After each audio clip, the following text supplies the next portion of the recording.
बोलायचं म्हणजे एक सीबी आहे तुम्ही होते सगळे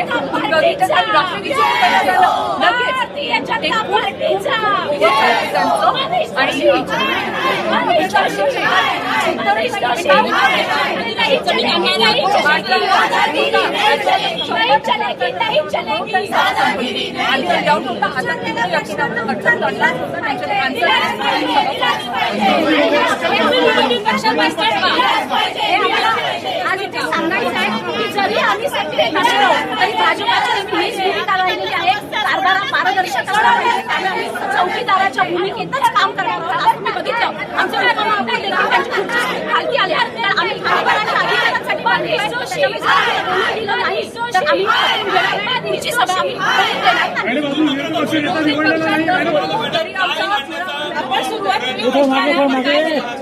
आम्ही 20 तारखेच्या महासभेमध्ये लक्षवेधी मांडली होती फेरीवाल्यांच्या अतिक्रमणामध्ये. आमच्या प्रभाग क्रमांक 22 मध्ये जो बाजारपेठ आहे मुख्य बाजारपेठ जांभळी नाका ते अशोक टॉकीज ही भरगच्च अशी भरलेली असते. तिथे TMT बसचा प्रवाह चालू असतो आणि जवळजवळ 3-3.5 वर्षापूर्वी लोकांना नागरिकांना खूप चालायला त्रास होतो. ऍक्सिडेंटही झालेले आहेत वृद्धांचा तिथे.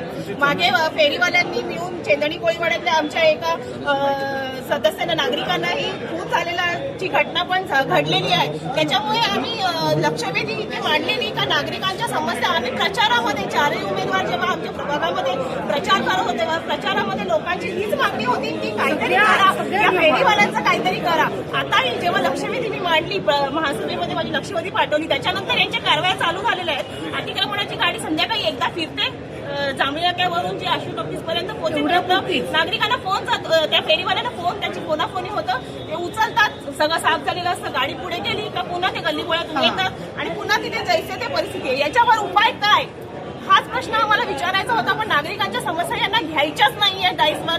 तर याच्यासाठी काय आम्ही ऐकणार नाहीयेत. आम्ही आंदोलन करतच राहणार आहोत. मॅडम हा जो तुमचा प्रभाग आहे स्टेशन रोड आहे नेहमीच हा सगळा प्रश्न उद्भवत असतो. तुम्ही युतीत आहात आणि या सभेत महापौरांच्या अधिकाराखाली सभा चालू असतानाही त्याच्यात तुमचे प्रश्न घेतलेले याचा तुमचा शिवसेनेत जी सत्ता युतीमध्ये आहात तुम्ही पाय उचलणार आणि तुमच्या सत्ताधाऱ्यांना विरोध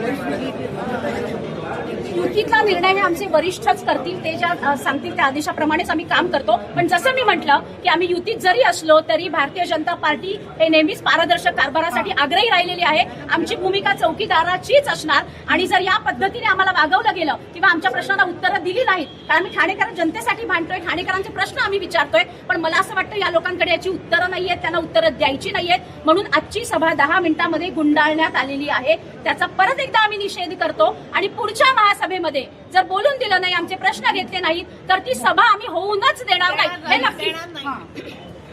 एक मिनिट मॅडम एक मिनिट थांबा एक फोटो घेऊन हो मॅडम आले ना सगळ्या